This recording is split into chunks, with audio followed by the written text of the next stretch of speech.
Bom, vamos ao conto número 8 do livro Ânsia Eterna, livro de contos da Júlia Lopes de Almeida, chama-se A Primeira Bebedeira. Aqui um conto em terceira pessoa sobre uma bebedeira de um filho, a dor da mãe ao ver isso, né? Olha o que diz a mãe: não saias hoje, meu filho, a noite está tão feia. Descanse, minha mãe, que eu voltarei cedo. Bom, aqui então um diálogo mãe e filho, né? Enfim, ela diz que é o dia do aniversário dele, que alguém pode ali querer visitar ele, não é legal ele sair, seria um desrespeito e tal. Descanse, minha mãe, que eu voltarei cedo. A noite está escura e o caminho é tão mau, filho. Descanse, minha mãe. E mesmo, estão vendo, né, a contragosto da mãe, o filho sai. E tá caindo uma chuvinha fininha, né? Aquela época dos lampiões iluminando as ruas assim. Ao cabo de um quarto de hora, o moço batia com a bengala nas grades de um jardim. De quem é? E aí chega uma voz feminina ali e diz, né? Eu não posso demorar-me agora, meu tio está em casa. Então é tipo a namoradinha dele, né? E aí, esse filho ali, que está de aniversário, né? Enfim, diz para ela, para essa Albertina aí, que a mãe deixou ele vir ali em pleno aniversário dele, né? Então ele diz, mas eu tenho muito a te dizer, Albertina, eu quero conversar contigo. E ela diz, volte logo às 10 horas. Falar-lhe-ei aqui da janela, mas agora não dá, o meu tio tá em casa, tá? Bom, então, o que ela faz, né? Estão chamando ela, tem que se despedir, tá? Contrariado, o moço, que não vai ter nome aqui, a gente vai ver só como moço, né? Lembrou-se da promessa que fizera a mãe, voltar cedo. Mas como voltasse, a Albertina lhe dizia que a fosse ver às 10 horas, então ele vai ter que matar um pouco do tempo, né? Então, ele pensa mais aqui no primeiro amor, na Albertina, e que a mãe que esperasse, né? Mas reparem os conselhos da mãe, né? Que são fortes, né? E aí então o que ele faz? Ele vai até um botequim, a um bar ali do bairro, ele acha tipo uns 3 colegas dele, mas aqueles colegas assim boêmios, hiper românticos, estão ali bebendo cunhaque, né? Estão no álcool.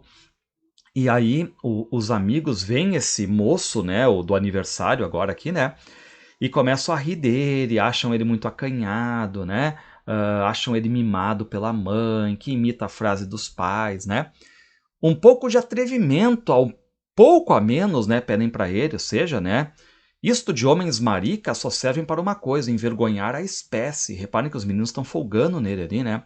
Aquelas advertências humilhavam o rapaz. Realmente ele começava a achar-se ridículo, parvo e infeliz.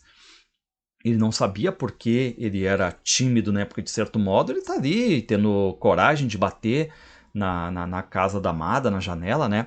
Era folgazão e gozava a vida de que tinha proezas e não obedecia à família tanto quanto supunham, né? E aí eles começam a beber, estão ali conversando e conversam sobre o quê? Amor. Um confessou fazer a corte o namoro a uma velha que lhe dava presentes. Sucessivamente, foram se desenrolando entre o fumo, o cigarro e o cheiro forte do álcool as histórias amorosas de todos eles, até que chegou a vez da Albertina. E aqui reparem, né, que lembra até um pouco assim aquele clima do Noite na Taverna do Álvares de Azevedo, né, bebedeira, fumo e histórias de amor, né? Bom, aí os amigos começam a tocar no nome da Albertina, provocar ele, quer que o moço fale, né, dos amores, tal, duvidam dele, se ele tá com ela ou não, né? Aí esse moço do aniversário ele pega uma carta que a Albertina mandou e ele lê, ó. Choviam comentários, rebentavam a cada período gracejos brutais. Por quê? Porque eles ficam rindo, né, do jeito que ela escreve ali e tal, e o rapaz fica, claro, né, irritado com a gozação ali, né?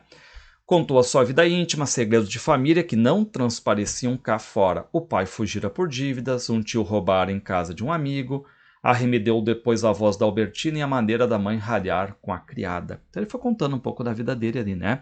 Mas na verdade ele está fazendo isso pro tempo passar, porque ele está esperando bater 10 horas para chegar lá na Albertina. Só que o tempo vai passando, o bar tem que fechar, o dono tá botando todos eles ali pra rua, né? Os amigos seguiram abraçados, cantando alto para a esquerda. Ele subiu a rua, não errando milagrosamente o caminho de casa. Repare o título, né? A primeira bebedeira, ele tá bêbado. Mal seguro nas pernas, dobrando frequentemente os joelhos, cambaleante, bêbado mesmo, ora na calçada, ora no meio da rua, aproximou-se da morada da Albertina, que o esperava a um canto da varanda. Ou seja, ela está realmente esperando ele, mas não estava esperando ele nesse clima de bebedeira, tá? Qual é a reação dela? Vendo-o naquele estado, ela, sem dizer nada, escondeu-se e fechou horrorizada a janela. Não aceitou de jeito nenhum, né? Ou seja, ele começa a gritar que ele não tá bêbado, né? Aquela questão do bêbado não dizer que tá bêbado, mas a Albertina simplesmente não vem mais ali. E aí, esse rapaz, esse moço que tá de aniversário, né? Enfim, que a mãe disse que não era para ele sair, fez a primeira bebedeira, se dá mal no amor agora, começa a chorar e resolve voltar para casa. Só que ele tá muito tonto, tá com dor de cabeça ali. Ao pé da casa havia uma ladeirinha escorregadia. E aí o que ele faz? Ele cai. E aí vem um cachorro e começa, né, a lamber a cara dele. Tá ali mal, né? E quem é que surge? A mãe dele. A mãe julgou o doente ou ferido e ajoelhou-se depressa a apalpá-lo. Chamou devagar ele, carinhosamente, cariciosamente. Reparem que está achando que ele está doente no primeiro momento, ou ferido, né? E aí pensa se ele está morto ou não, mas aí ela coloca o ouvido e ouve a respiração dele, mas ao ouvir a respiração ela sente o quê?